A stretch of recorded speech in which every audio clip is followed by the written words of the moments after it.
네, 여러분들 안녕하세요. 오늘은 수요일 아침이고요. 저희는 계속해서 요한복음에 나타난 표적 이야기 5번째 이야기에 대해서 같이 생각을 나눠 보도록 하겠습니다. 어저께 제가 나누면서 오병이 물 위를 걸어오신 주님의 이 표적 사건이 어떤 특징 중에 하나가 공적인 것이 아니라 사적인 것이다 라고 말씀을 드렸잖아요. 그러니까 그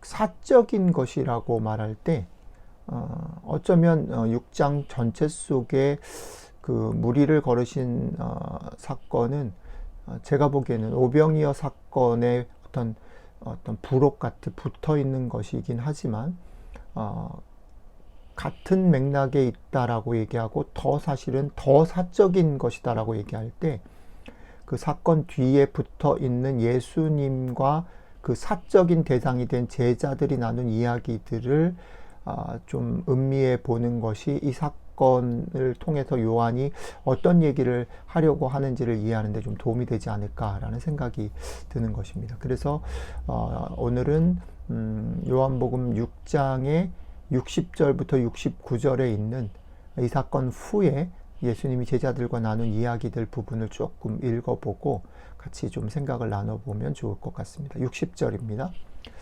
제자 중 여럿이 듣고 말하되 이 말씀은 어렵도다 누가 들을 수 있느냐 한데 예수께서 스스로 제자들이 이 말씀에 대하여 수군거리는 줄 아시고 이르시되 이 말이 너희에게 걸림이 되느냐 그러면 너희는 인자가 이전에 있던 곳으로 올라가는 것을 본다면 어떻게 하겠느냐 살리는 것은 영이니 육은 무익하니라. 내가 너희에게 이른 말은 영이요 생명이라. 그러나 너희 중에 믿지 아니하는 자들이 있느니라 하시니 이는 예수께서 믿지 아니하는 자들이 누구며 자기를 팔자가 누구인지 처음부터 아심이로라. 또 이르시되 그러므로 전에 너희에게 말하기를 내 아버지께서 오게 하여 주지 아니하시면 누구든지 나에게 올 수 없다 하였노라 하시니라. 그때부터 그의 제자 중에서 많은 사람이 떠나가고 다시 그와 함께 다니지 아니하더라.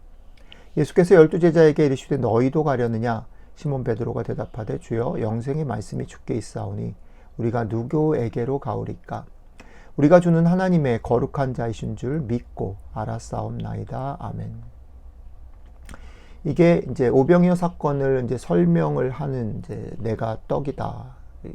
성찬에 관한 얘기들 하고 난 다음에 그걸 이해 못하는 그런 사람들이 많고 제자들조차 이해하지 못했을 때 제자들에게 그 부분을 다시 설명하시는 그런 장면이죠. 본문에서 우리 주님이 설명하시는 중요한 키워드는 이런 것 같아요.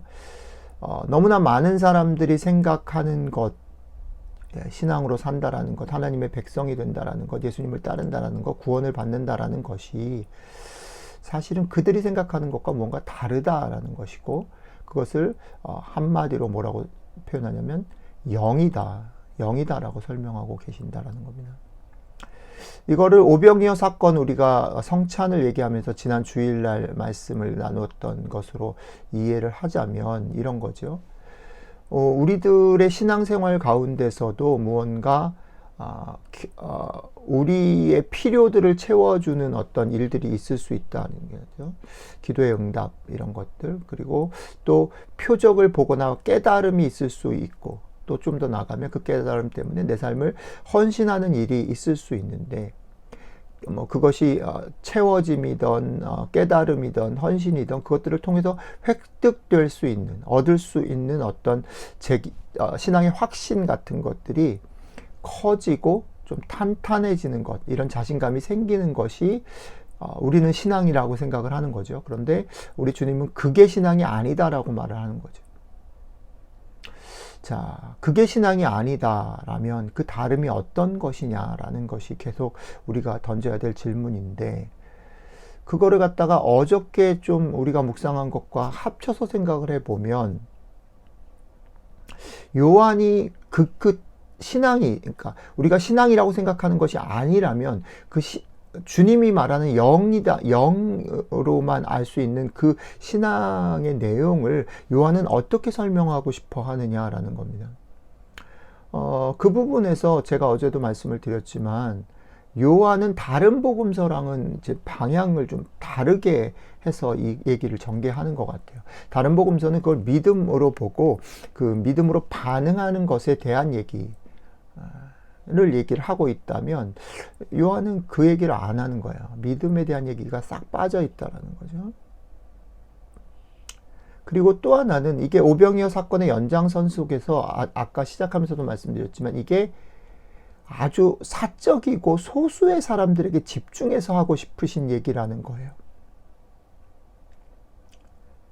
그랬을 때 그 소수에 집중해서 하고 싶은 신앙의 핵심이 뭐냐면 믿음을 갖는다, 믿음 이런 얘기가 아니라 그 믿음의 대상이신 예수님이 도대체 누구인가?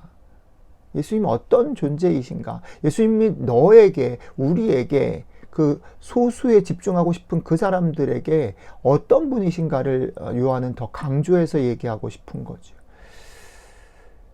그 주님과 함께라면,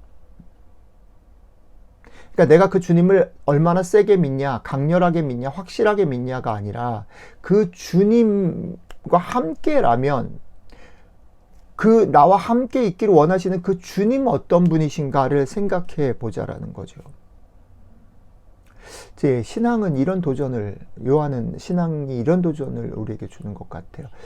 그것이 영이다라고 말할 때, 주님을 나와 함께하는 분으로 경험하는 것은 대단히 사적이고 대단히 특별한 것이고 많은 사람이 이해할 수 있는 것이 아니라는 것입니다. 어찌 보면 설명도 안 되는 것일 수 있습니다.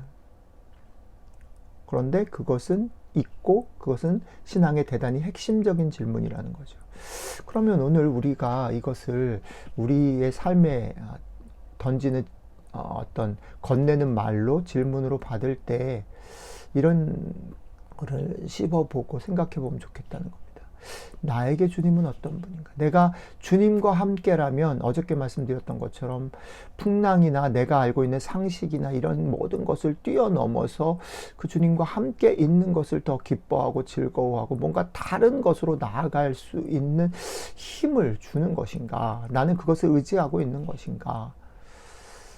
그런 질문 앞에 여러분들을 세우시는 하루가 되시기를 축복합니다. 기도하겠습니다. 주님,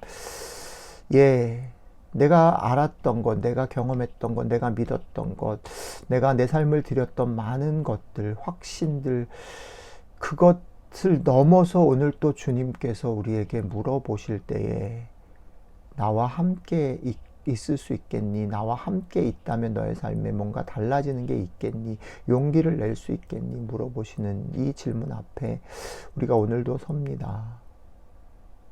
나에게 주님은 어떤 분이실까? 내가 주님과 함께 있다는 건 어떤 걸까? 내가 주님과 함께 어떤 용기를 낼 수 있을까? 무엇을 내려놓고 무엇을 뛰어넘을 수 있을까? 질문하는 하루가 되기를 원하고 주님 우리 가운데 그런 질문 속에 주님을 더 깊게 알고 깨닫고 위로와 도전을 얻는 하루가 될 수 있도록 함께 해주십시오. 감사드리며 우리 주 예수님 이름으로 기도드렸습니다. 아멘.